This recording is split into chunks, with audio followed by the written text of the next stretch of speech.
యేసునామమునకు మహిమ కలుగుగాక. ఈ చక్కటి అవకాశాన్ని దయచేసిన పరిశుద్ధాత్మ దేవునికి నిండు కృతజ్ఞతాస్తుతులు చెల్లించుకుంటున్నాను. ఈ సమయంలో పరిశుద్ధ గ్రంథంలో నుండి ఒక లేఖనాన్ని మనం చూసుకుందాం. పరిశుద్ధ గ్రంథంలో నుండి ఒక లేఖన భాగాన్ని మనము గమనించినట్లయితే యాకోబు వ్రాసిన పత్రిక 1వ అధ్యాయము 12వ వచనాన్ని చూసినట్లయితే, శోధన సహించువాడు ధన్యుడు, అతడు శోధనకు నిలిచిన వాడై ప్రభువు తను ప్రేమించు వారికి వాగ్దానము చేసిన జీవా కిరీటము పొందును. దేవుడు కీడు విషయమై శోధింపబడనేరడు, ఆయన ఎవరిని శోధింపడు గనుక ఎవడైనను శోధింపబడినప్పుడు నేను దేవుని చేత శోధింపబడుచున్నానని అనకూడదు. ఈ యొక్క వాక్య భాగాన్ని మనము గమనించినట్లయితే యాకోబు గారు మాట్లాడుతూ వస్తూ ఉంటున్నాడు. పరిశుద్ధాత్మ నడిపింపు ద్వారా ఒక మనిషి జీవితంలో ఏదైనా సమస్య వస్తే ఆ యొక్క మనిషి ప్రవర్తన, తన క్రియల ద్వారా, తను చేస్తున్న యొక్క ఆలోచన విధానము ద్వారా ఏదైనా పాపము చేస్తూ సమస్యలో పడిపోయినప్పుడు ఈ లోకంలో ఎంతోమంది ప్రజలు అనుకుంటారు, దేవుడు నన్ను శోధిస్తున్నాడు, దేవుడే నాకు ఈ సమస్య తెచ్చిపెట్టాడు అని అనేకమైనటువంటి ఆలోచనల చేత ప్రజలు లేక విశ్వాసులు, క్రైస్తవులు జీవిస్తూ ఉంటున్నట్టుగా మనం చూస్తాం. కాబట్టి ఆ సందర్భాన్ని బట్టి మాట్లాడుతూ వస్తూ ఉంటున్నాడు. శోధన సహించువాడు ధన్యుడు, అతడు శోధనకు నిలిచిన వాడై ప్రభువు తను ప్రేమించు వారికి వాగ్దానము చేసిన జీవా కిరీటము పొందును. దేవుడు కీడు విషయమై శోధింపనేరడు. శోధన సహించువాడు ధన్యుడు అని మొదటిగా రాశారు. అంటే ఏ విషయంలో శోధన సహించాలి?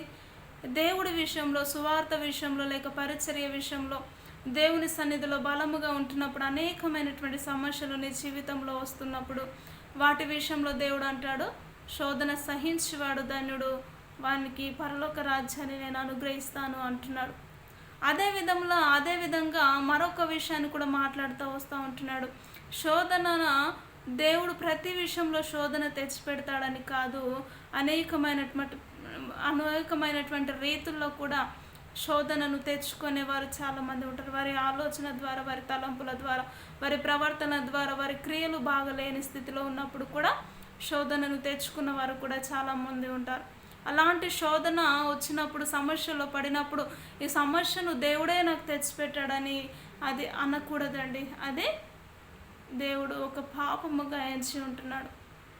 కాబట్టి అలాంటి జీవితము ఉండకూడదని దేవుని వాక్యము తెలియచేస్తుంది. ఎప్పుడైతే నీతిగా, యథార్థముగా దేవుని సన్నిధిలో నువ్వు శోధనను సహిస్తావో అప్పుడు శోధన సహించువాడి లోకంలో దేవుని ఇష్టానుసరముగా, దేవునికి అనుకూలమైనటువంటి శోధనను ఎప్పుడైతే భరిస్తావో ఆ యొక్క శోధన సహించువాడు ధన్యుడు అని మాట్లాడుతూ ఉంటున్నాడు.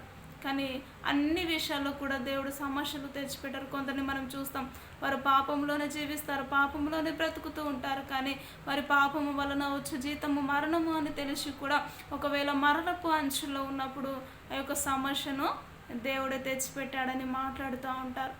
అది నిజముగా దేవుడు ఎప్పుడైనా కూడా చెడు ఉద్దేశాలకు చోటు ఇవ్వడు.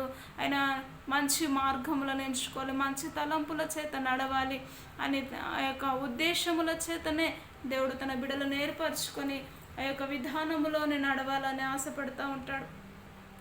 కాబట్టి అటు ఆలోచన చేత, అటు విధానము చేత, అటు నడిపింపు చేత ప్రతి ఒక్కరము నడుచులాగున ఈ క్షణమున ప్రతి ఒక్కరం ప్రార్థన చేసుకుందాం. ఏకీభవించినట్లయితే, ఓ మహోన్నతుడా, జీవము కలిగిన యెహోవా నీకు స్తోత్రములు. నిజముగా అయా శోధన సహించువాడు ధన్యుడు అంటున్నావు ప్రభా. నీ సన్నిధిలో మేము అన్ని విషయంలో శోధనలు అనుభవిస్తూ ప్రభా మేము జీవించినట్లయితే జయ జీవితమును ఈ లోకములో మీరు మాకు అనుగ్రహించే దేవుడు. అదే విధముగా పాపము విషయంలో ప్రభా అయా మమ్మల్ని శోధింపనేరకుండానట్లు యేసయ్యా నీ సన్నిధిని మేము విడవక ఎడబాయక ప్రతి విషయంలో సత్యాన్ని గమనించే కృపను, అటు ధన్యతను మీరే మాకు మీరు దయచేసి నీ నామానికి మహిమ తెచ్చుకోమంటూ యేసుక్రీస్తు ఉన్నతమైనటువంటి నామములో ప్రార్థించి అడిగి వేడుకుంటున్నాము తండ్రి. Amen. Amen. Praise the lord.